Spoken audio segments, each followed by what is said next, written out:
Hi, Madeleine. Thanks very much for coming in and talking today.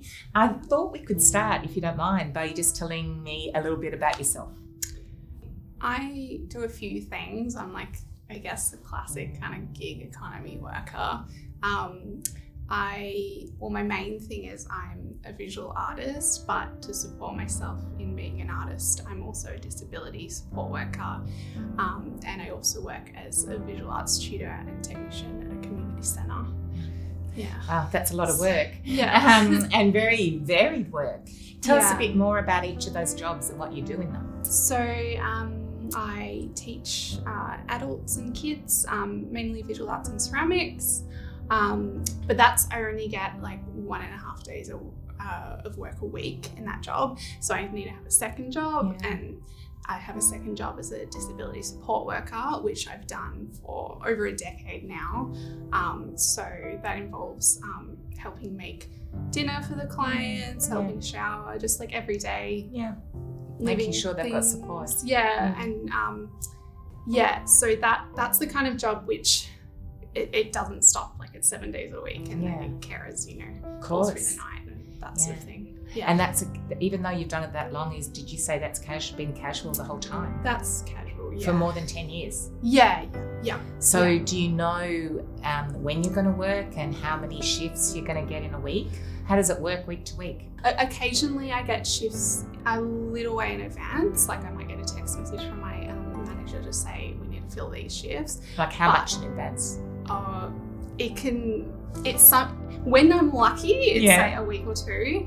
But more recently, it's been just, can you work tomorrow? Can you work today? Really? 10 o'clock at night, can you work 7 a.m. tomorrow? A text message at 10 at night asking you to work at 7. Sometimes a call, like you're sort of on tap. That must make it really hard to organise your life. Like to know even just to know how much you're going to earn week to week or month to month. Oh, yeah. And that's just the way I've been living forever, basically. Yeah. So how does that make you feel in terms of planning things?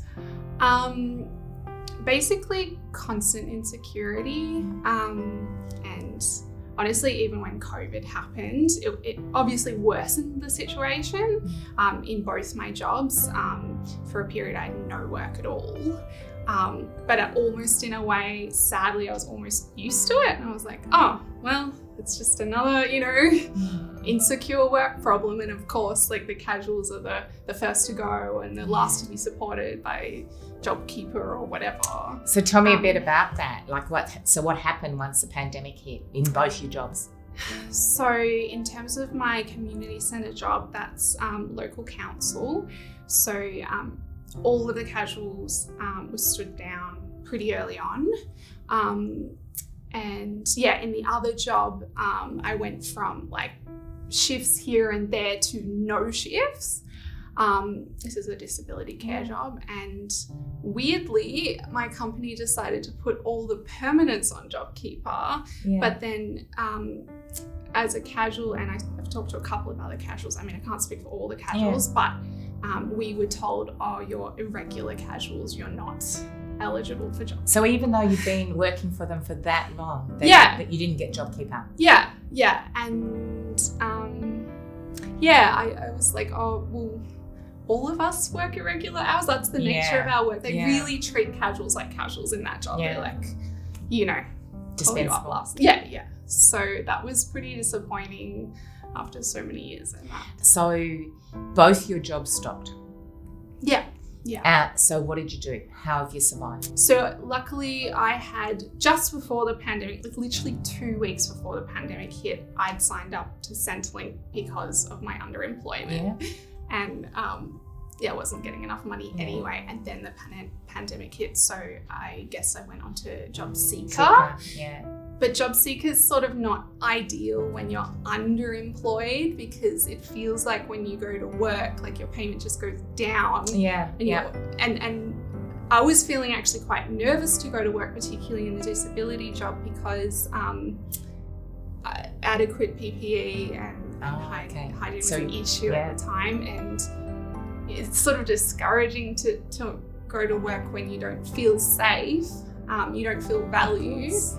And now Centrelink is sort of saying, well, we want you to apply for jobs, and they're pushing me to apply for jobs. So like other jobs again, so like a third job. I was like, I don't need another job. And Yeah. I also do contract work through my ABN.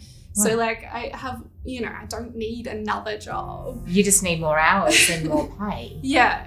Is that right? Yeah. I mean, if I had ideally more hours and more secure work in my community centre job, I would quit the other job. Yeah. But that place in particular has a real problem with long-term casualisation. Yeah. So there's some casuals at that community centre who have been casuals for decades. Like. And how do they get away with that? I think primarily, a lot of the workers don't know their rights. Yeah. And for as long as I can remember, I've been the only union member in that workplace. And I think now maybe one or two more have joined. Yeah. But they have, in my work, a lot of independent contractors who I would say, in my opinion, should be employees. So they're treating people as if they're contractors when they're actually really employees. Yeah. And they're actually saying, no, this is what you're doing. Yeah. These are the hours you're working. This is your rate. Yeah. It's hard to negotiate. I pointed out there was sham contracting. Went through a whole fight. Good work, Madeleine. That's to become an employee. Yeah. But that was only to become a casual. It was like, and still a casual, but at least as a casual employee, you have more rights than a contractor. You do. And that's, well, congratulations for taking up that fight. Yeah. Thank you. That's really important. Have you felt like that? What do you think about how the government's responded? Like, can you tell me a bit about what you think in terms of what they've done and how you felt about those programs and what's happened to you? Well, definitely, I suppose the pandemic has highlighted all the inequalities that already existed within society. And, the government they're at this kind of crossroads where they could take the path to make Australia more egalitarian or to sort of go back to the kind of status quo. And they seem to be wanting to go back to the way it was, like threatening to bring the job seeker rate back down and saying that people are taking advantage of it and all this rhetoric that's demonising the poor, basically. How does that make you feel? Pretty betrayed, but also like I just kind of expect that from a Liberal government. They're not supportive of the young, they're not supportive of low income earners. Like I've been in the workforce a while now, and I feel like my job prospects aren't really any better than when I left university. And sometimes I just feel there's not, the future's just sort of getting worse. Like when I look forward, I feel like I'm just in survival mode now, and I can't look too far forward because it really stresses me out. Yeah. I suppose, profoundly disappointed is how I feel in the government, but also, not surprised. If Scott Morrison was sitting here, what would you say to him? I think I'd say, now is your chance to change Australia for the better. Like, please take this chance and use this opportunity wisely. So, Madeleine, look, I think that's been fantastic to talk to you, and I really appreciate it. It's not always easy to come and tell your own personal story, but I really want to thank you for being so open and coming in and talking to us today, and wish you all the absolute best for the future. I hope that you get through this and that you are able to get the work that you need and the recognition for all the great work that you do. Thank you.